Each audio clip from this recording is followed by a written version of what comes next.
Opa, vocês estão bem? Videozinho novo pra vocês do canal, espero que todo mundo goste. Mas antes de começar, deixa seu like aí, clicando aqui embaixo, não custa nada, dá essa moralzinha pro canal. Comenta aí o que você acha desse vídeo pra dar aquela engajadinha e o YouTube divulgar nosso vídeo pra mais pessoas. E se caiu aqui de paraquedas, se inscreve no nosso canal pra não perder nossos vídeos diários.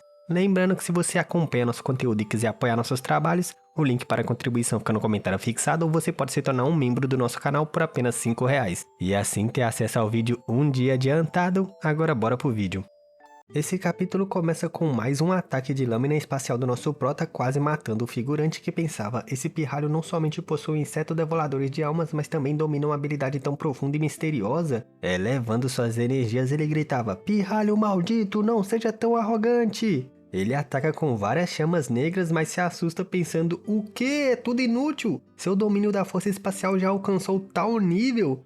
E mais uma vez ele perde outro braço. Ele gritava desesperado, e nosso prota debochando gritava: ainda não acabou! Florescer da Lotus! A Lotus multicolorida do nosso prota invade o mar do conhecimento dele, que pensava: esse Lotus se formou dentro do meu mar do conhecimento e está absorvendo toda a minha energia espiritual. Ele tosse muito sangue e desesperado pensava: nada bom, se eu não escapar agora estarei acabado. E explodindo sua energia como distração, ele grita: você me aguarde! Nosso prota se protege do clarão e, vendo que funcionou, o velhote pensa: devo aproveitar essa oportunidade e escapar, e sai voado. E nosso prota, invocando suas asas do vento e trovão, gritava: velhote, você quer correr? Sem chance! Alcançando o velhote careca, ele pensa que ele era um cultivador no domínio retorno da origem. Enquanto ele puder matá-lo, poderá absorver sua alma e descobrir os mistérios do Xi. E o velhote, vendo ele se aproximando, gritava: maldição! Nosso prota, se preparando para matá-lo, gritava: vá para o inferno! Mais um raio de energia carmesim mata o velho nesse mesmo instante, sem dar chance do nosso prota, e ele olha para trás em dúvidas, sem palavras. Em dúvidas ele pensa: Yang Yan,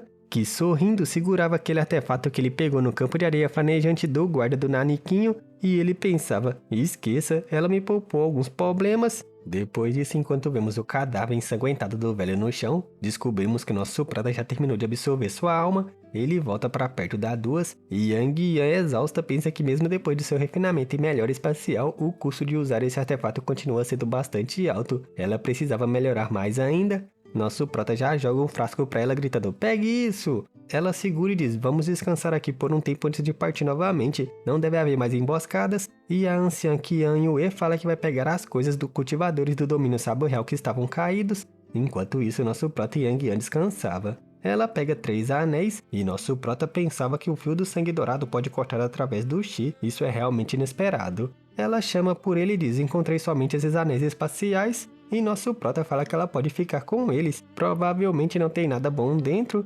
Talvez haja alguns recursos úteis no seu cultivo. Guarde-os por enquanto, mas quando chegarmos na montanha caverna do dragão, entenderá o que são verdadeiras riquezas e quão inúteis são essas coisas. E ela, toda linda, fala que então estará esperando ansiosamente. E só um adendo aqui: se nosso prota tivesse pegado o primordial dela, que bem, ele pagou por ele, né? Cá entre nós, ele teria fechado o negócio muito mais barato do que ele fechou, hein? Só fica um adendo aqui: ele não saía perdendo nada, só ganhando. Depois de um tempo eles diziam: já me recuperei, vamos deixar esse lugar?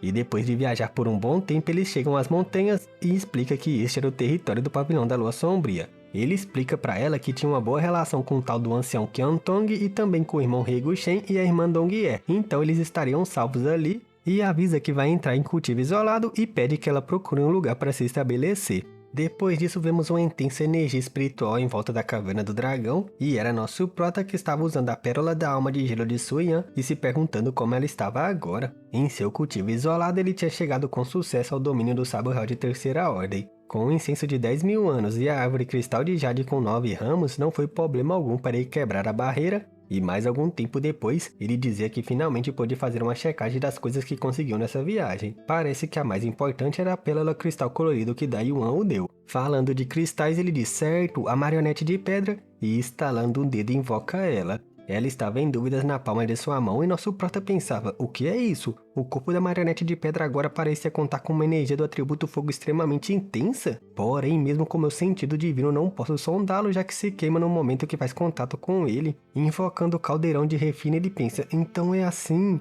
A marionete de pedra terminou de refinar o fogo solar até mesmo antes do espírito de artefato. Do nada, o homenzinho de pedra cospe um monte de cristal, assustando nosso prota que gritava: "Ei, por que você cuspiu tudo isso?" Assustado, ele pega um cristal refinado e pensava: uma energia tão pura, a marionete de pedra pode inclusive purificar esse tipo de coisa. Tenho que contar para Yang Yan imediatamente. Depois disso, já vemos alguém abrindo a porta e Yang Yan entrando questiona: "Você não disse que entraria em cultivo isolado? Por que me chamou?" E nosso prota, mostrando o cristal, dizia: "Veja isso!" Eufórica, ela grita: "De onde você pegou essa coisa? Tem mais? Por favor, me diga!" E nosso prota, apontando para a pilha, dizia: "Tudo isso foi refinado pela marionete de pedra. Provavelmente tem algo a ver com a essência do verdadeiro sol." E os olhos dela brilhavam gananciosamente. Vemos ela guardando tudo e nosso prota, sem graça, questiona: "Ei, me deixe alguns, acabei de romper, então usar essas coisas me ajudará a consolidar melhor meu domínio." E ela toda fofinha dizendo: "Usá-los para cultivo seria um desperdício." Brincando com o homenzinho de pedra, nosso prota questiona se já conseguia purificar e comprimir cristais antes.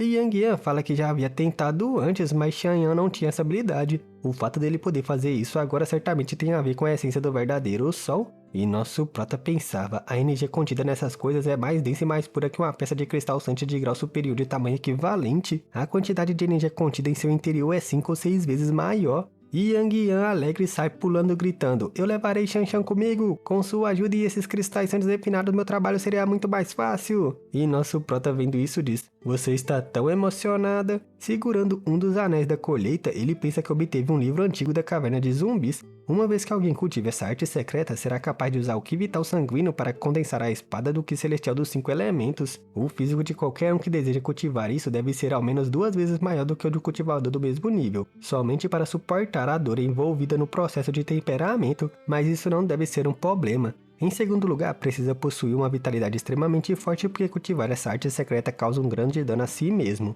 E em terceiro lugar, é necessário obter tesouros preciosos de grau extremamente altos dos 5 elementos básicos. Ao absorver e refinar a energia contida nessas coisas, se tempera continuamente a carne e se limpa a medula. E depois de muitos anos de acumulação repentina, eventualmente se alcançará o pináculo da arte de espada indestrutível dos 5 elementos. Ele tem os tesouros do atributo fogo, água e madeira. Quanto aos tesouros do atributo terra e metal, ele não tem a menor ideia de onde pode conseguir. Guardando a técnica, ele pensa que não há pressa, há coisas mais importantes que ele precisa fazer e retira o cristal multicolorido que ganhou de Dayuan. Ele volta a cultivar e mais algum tempo depois, 2 meses se passaram. Nos últimos 2 meses, ele absorveu completamente o remanescente da alma deixada pelo gerente Yang e sua compreensão do Chi melhorou. Se ele chegar ao pico do domínio do retorno da origem, deve encontrar uma maneira de deixar a estrela sombria para romper até o domínio rei da origem. Ele encarava sua mão e se concentrava. Ainda que ele tenha utilizado um método direto para refinar a pérola do cristal colorido, não esperava que esse método a refinaria completamente. A luz divina da pérola cristal colorido estava próxima do olho da aniquilação demoníaca, mas eles ainda não se fundiram.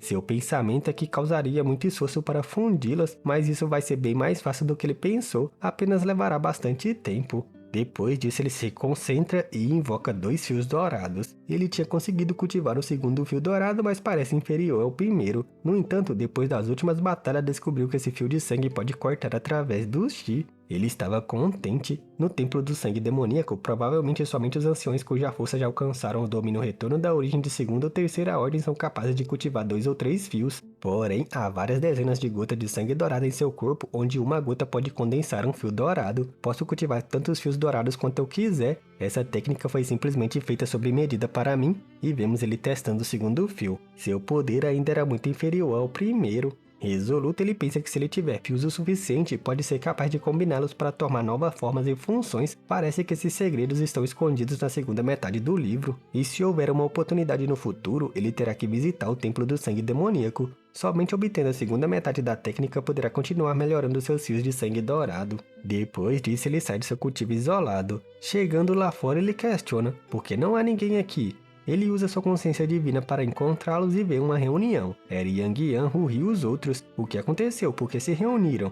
Um deles grita: estão indo longe demais! Foram eles que estabeleceram os preços em primeiro lugar. Por que está acontecendo isso agora? O ancião dizia: bem, velho Han, sente-se por favor. Os jovens estão todos em seus assentos tranquilamente. Por que não se acalma um pouco? Ruhi pergunta: ancião Shan, o que você acha disso? E sério, ele diz que sempre negociaram de boa fé com o pavilhão da Lua Sombria e pagaram tudo certo, mas agora dizem que de repente o custo dos materiais aumentaram. E o ancião Han irritado fala que não somente isso, inclusive detiveram Yu Feng, o que também era muito incomum. O rei sério dizia que além disso ele notou outra coisa estranha. Durante os últimos 3 meses, muitos dos comerciantes e dependentes do pavilhão da Lua Sombria na cidade de Destino Celestial foram substituídos, por isso que as pessoas que estávamos acostumados desapareceram. Eu já não consigo nem mais encontrar Luo King. A porta nesse momento se abre e eles gritam, Yang Kai? Nosso molecote questiona do que estão falando. E o ancião Han gritava, por que o sobrinho Yang está aqui? O Rei questiona, você saiu do seu cultivo isolado? E ele fala que sim. Os dois velhos falam, parabéns sobrinho Yang por alcançar o domínio Sabre de terceira ordem. O crescimento do seu cultivo é incomparável dentro de toda a Estrela Sombria. E nosso prota modesto dizia, vocês me lisonjeiam, porém foi somente sorte. Comparado aos verdadeiros gênios isso não é nada. Agora me diga o que está acontecendo. Eu escutei falando sobre o pavilhão da Lua Sombria e sobre o Yu Feng estar sendo detido. O Ri fala que há alguns dias Yu Feng levou alguns cultivadores da cidade para recolher o que haviam comprado, somente para descobrir que os termos e as trocas mudaram. Agora os preços subiram para 30%. O ancião Hao irritado gritava, eles estão indo longe demais, como podem subir o preço tanto assim? E o ancião Shan fala que entretanto se negaram a baixar o preço. Surpreendido, Yu Feng pediu para devolverem o dinheiro. Depois de tudo, foram eles que quebraram o contrato. Então ele pensou em ao menos recuperar os cristais santos investidos. Porém, mesmo esse pedido foi negado. E não somente isso, eles decidiram recorrer à violência para resolver esse conflito, o que acabou com Yu Feng e os 4 discípulos feridos. Obviamente que o grupo de Yu Feng não deixaria que eles o batessem, por isso devolveu alguns golpes quebrando algumas prateleras da loja. Devido a isso, foram capturados por um mestre no domínio retorno da origem, presos e despojados de todos os seus cristais santos que levaram. Somente um dos discípulos foi permitido voltar à montanha Caverna do Dragão para informar que deveriam preparar uma grande quantidade de cristais santos como resgate. E o ancião Hao gritava, isso é inaceitável! E nosso prota questiona, suas vidas não estão em perigo? O Ri fala que segundo os discípulos estão feridos, mas não estão em risco, deverão se recuperar em alguns dias. E nosso prota fala, isso é bom, o que vocês acham que seja o problema aqui? O Ri diz que estiveram comerciando com o pavilhão da Lua Sombria durante muito tempo sem nenhum problema. De fato acredito que somos os maiores compradores que eles têm, por isso deveriam tentar manter uma boa relação conosco, porém fizeram tudo o contrário, creio que alguém está por trás disso. E o velho Shan também acredita que seja isso. Talvez o pavilhão da Lua Sombria não queira mais seguir comercializando e desejam tomar tudo o que temos de uma vez só. E nosso prota sombrio questiona, suspeitam que seja obra de Qian Tong? Ri fala que era impossível. E nosso prota balança a cabeça descartando essa possibilidade dizendo que a possibilidade é real, mas não acredita que isso tenha a ver com ele. Ele escutou ela dizer que os encarregados da loja mudaram, certo? E Ri fala que sim. A verdade é que frequentemente vai à cidade, então estava certo disso. Pensativo ele questiona, no tempo que eu não estive, aconteceu algo peculiar no pavilhão da Lua Sombria? Ri fala que nada aconteceu no pavilhão da Lua Sombria, mas se falar numa coisa peculiar, alguns meses atrás, algumas pessoas apareceram na periferia da montanha da Caverna do Dragão. A princípio somente estavam rondando, mas logo depois alguns deles tentaram entrar. Obviamente foram pegos pelos arranjos espirituais e disseram que foi um incidente quando o interrogamos, então decidimos liberá-los depois de uma advertência. Espera, se aconteceu algo importante, bem... E nosso prota questiona, o que houve? Ela diz, o grande mestre Jielin faleceu. Nosso prota questiona, o refinador de artefatos do pavilhão da Lua Sombria? E ela fala que sim, ele mesmo. Isso aconteceu faz meio ano atrás. Segundo os números, o grande mestre Jielin perdeu muita vitalidade logo depois de reparar um artefato para o pavilhão da Lua Sombria, tanto que não pôde seguir refinando nos últimos anos. Nosso prota pensativo escutou que Qian Tong estava em bons termos com esse refinador. Abismada, Ri questiona, está me dizendo que o falecimento do grande mestre Jielin afetou de alguma maneira o ancião Qian Tong? E é por isso que agora ele não está mais nos protegendo? Sorrindo, nosso prota diz que é somente uma suposição. Também pode ser que Qian Tong esteja tentando contra nós. De qualquer maneira, aparentemente tudo se deve a uma luta interna no pavilhão da Lua Sombria. E ela concorda. Ele pergunta, sabe onde estão Rei Gushan e Dong Xué? Ri diz que tudo o que sabe é que eles estão cultivando para alcançar o domínio retorno da origem. E nosso prota acha compreensível. Que seja, nunca é bom depender dos outros de qualquer jeito. Irei buscar Yu Feng e os demais. Pagarei os cristais santos que eles querem, eles não são mais importantes. E Ri fala que no entanto eles querem 20 milhões de cristais santos. O que você fará? Ajeitando o pulso, nosso prota fala: bem, se eles realmente estiverem em uma disputa interna, não teremos problemas. Eles não têm tempo para desperdiçar conosco, então provavelmente não terá nenhum mestre lá. Além do mais, eu mesmo quero ver quem é que tem mais intenções contra a Montanha Caverna do Dragão. O melhor será conhecê-lo pessoalmente. O ancião Shan grita: deixe-me acompanhá-lo. E o ancião Hao fala: eu também quero ir, desde que rompemos ainda não tivemos uma boa batalha. Esta é uma oportunidade perfeita para podermos provar nossa força. Nosso prota fala: muito bem, mas o restante deve permanecer aqui. Não vamos precisar de muitas pessoas. E Ruhi questiona: e se eles não estiverem de acordo em liberá-los? E partindo sério, nosso prota responde: esses bastardos, eles acreditam que a Montanha Caverna do Dragão pode ser facilmente intimidada? E Ruhi preocupada gritava: tudo bem, mas tomem cuidado. Vemos a cidade de Destino Celestial, um pavilhão e um velho de cabelo branco sentado e alguém gritava: fale! Um figurante torturava Yufeng e seu grupo dizendo: eu quero saber o caminho seguro até o interior da Montanha Caverna do Dragão. Quem de vocês me deram uma resposta satisfatória poderá ir sem consequências. Querem continuar sofrendo? Metendo uma catarrada na cara dele, Ruhi grita: vai se lascar! Quer informação? Eu prefiro morrer do que responder algo a vocês, malditos desprezíveis! E seu grupo também estava irritado e ele já toma logo uma chicotada na cara. O carinha questiona: vamos ver se você ainda tem coragem para cuspir na minha cara? E Ruhi possesso dizia: uma mulher bate muito mais forte que você, pode me bater o quanto quiser. E como um psicopata gritava: espero que entre na Montanha Caverna do Dragão e seja despedaçado pelo arranjo que está lá, hahaha. O carinha irritado fala: bem, muito bom, haha, eu gosto de homens com garras lá ele. Porém, o que vai acontecer com seus companheiros? Eu gostaria de ver se todos são tão barulhentos como você. E vemos que eles foram espancados e gemiam muito enquanto o velhote lá estava com raiva sem palavras. Vemos dois deles desmaiados de tanto apanhar e um deles estava em choque. Apontando para o mesmo carinha dizia: você, faça isso ser fácil, não seja idiota como esses dois, do contrário obterá uma dor incrível. E o carinha que parecia assustado recupera sua compostura dizendo: não se preocupe, irmão Feng, não estivemos muito tempo na Caverna do Dragão, mas todos receberam grandes benefícios. E resoluto grita: não somos traidores, vão pro inferno, pavilhão da lua sombria, ninguém mais nos ajudou, não te darei mais nada. E se irrita o carinha que diz: então deixe-me ver, os seus ossos são mais duros que meu chicote. Quando ele estava prestes a chicotear o carinha, ele ouve o barulho de uma explosão enorme lá fora. Isso assusta o velhote que explode sua energia e parte gritando: quem se atreve a causar problemas em meu salão, ponto de reunião? Porém, uma explosão enorme destruindo a entrada manda ele voando de volta. Vemos ele meio desacordado no meio dos escombros com um escudo e 3 sombras. Era nosso prota, o ancião Hao e o ancião Shan. E o Feng grita: Yang Kai, ancião Shang e ancião Hao. E o escudo do velhote se quebrou, filho. O salão inteiro foi destruído com esse ataque. O velhote possesso gagueja: você é Yang Kai? E o Feng grita: jovem mestre. E nosso prota diz para o ancião: desamarre-os. Só com um gesto de seus dedos o ancião Shang desamarra todo mundo. E nosso prota questiona: ao julgar pelo que acabou de dizer, parece que você já me conhece? E o velhote, que parecia meio que decrépito, bufa: então o quê? Nosso prota pergunta: o seu apelido é Xie? Em dúvidas, o velho questiona: como você sabe? Nosso prota, sorrindo, fala que qualquer um que queira enfrentar a Montanha Caverna do Dragão tão descaradamente deve ter algum rancor contra mim. E junto com o critério de estar relacionado com o pavilhão da lua sombria, então há somente a família Xie. E pensa que pelo jeito a família Xie suspeita que foi ele que matou Xianhong e Ren, ou do contrário não se tornariam meus inimigos. O nome do velhote era Xie Kan, e ele disse que o nosso prota era bastante valente para se atrever a destruir o salão ponto de reunião, mesmo sabendo que ele era da família Xie. Nem dando ideia pro velhote, nosso prota se vira para Yufeng questionando: quem foi que bateu em vocês? E apontando pro figurante ele grita: foi esse cara, que fica em choque. Com seu fio de sangue dourado, nosso prota grita: vem aqui! E Xie Kan irritado grita: insolente! Ele tenta proteger o figurante com seu Ki ou X, sei lá, mas o fio dourado do nosso prota corta seu campo de força facilmente, assustando o carinha.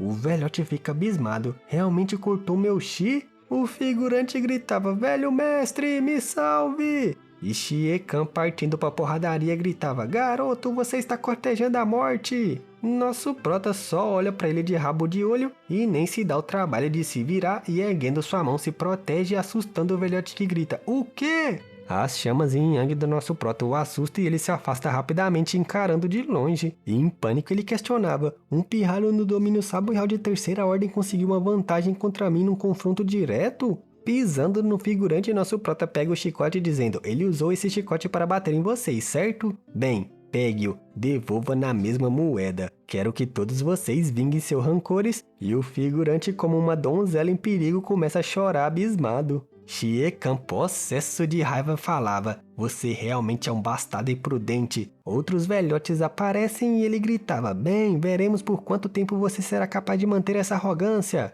O velho atrás dele dizia, irmão Xie, este pirralho é o que destruiu o salão ponto de reunião? Se curvando ele diz que sim, mas ele não esperava que tivesse 2 cultivadores no domínio retorno da origem com ele. Ele era só um, e por isso que não pôde proteger esse lugar adequadamente. Espero que o pavilhão da lua sombria possa me perdoar. Me desculparei adequadamente uma vez que acabarmos. O velho que chegou balança a cabeça dizendo para não levar muito a sério. O pavilhão da lua sombria não se importa com a destruição de um pequeno lugar como esse. O mais importante, ao que parece ser o Junior, está em uma situação bem difícil. E vemos o carinha lá sofrendo abaixo de chicotadas, filho. O velhote que acabou de chegar explode sua energia gritando, você não está sendo muito despreciativo ao continuar suas ações de violência mesmo depois de nos ver chegando? Pare agora mesmo! E o velhote Shang só sorri explodindo sua energia também e para o ataque do figurante. Os 2 grupos estavam em pé de igualdade e o Feng encara todo mundo em dúvidas e nosso prota diz, continue, não para até que seus rancores sejam apaziguados por completo. Deixando o velhote que chegou irritado que grita, esse pirralho. Nosso prota questiona, você é do pavilhão da lua sombria? E ele diz, sim, me chamo Ma Xinhuan, sou um administrador menor do pavilhão da lua sombria. E debochando, nosso prota questiona, administrador menor? Ótimo, então me diga, onde está o ancião Qiantong nesse momento? Deixando o velhote possesso que questiona, o ancião Qian? Tá vendo, pessoal? É essa diferença que eu falo que o nosso protagonista Yang Kai tira de letra em cima do nosso protagonista Liu Xiong ou Gu Feiyang, mano. Sempre que ele vai pra uma aventura, quando ele volta, ele cultiva por um tempo em isolamento e sai mais forte, tá ligado? Diferente do Liu Xiong, ele só vai pra uma aventura, continua indo pra outra, e às vezes fica tipo assim, 50 capítulos sem subir um nível no ranking de cultivo dele, mano. Isso irrita, tá ligado? Mas é isso, nosso prota Yang Kai não decepciona, matou um figurante no começo do capítulo e já ia matar outro no final, fi. Espero que todo mundo tenha gostado, fica aí com as imagens do cultivo, o ranking e o nível das pílulas, os físicos especiais que já apareceu até agora no Mauá, porque o maninho Catilango vai ficando por aqui. Já deixa seu like aí embaixo se ainda não deixou, clica aí, vou esperar. Beleza? Comenta aí também o que você acha do vídeo pra dar aquela engajadinha marota e o YouTube entender que o nosso conteúdo é relevante e mostrar pra mais pessoas. E se caiu aqui de paraquedas, se inscreve no canal pra não perder nossos vídeos diários. Lembrando que se você acompanha nosso conteúdo e quiser apoiar nossos trabalhos, o link para a contribuição fica no comentário fixado, ou você pode se tornar um membro do nosso canal por apenas R$5 e ter acesso a vídeos um dia adiantado. E o último aviso, ainda não vai embora, se inscreve no nosso canal de live que vai estar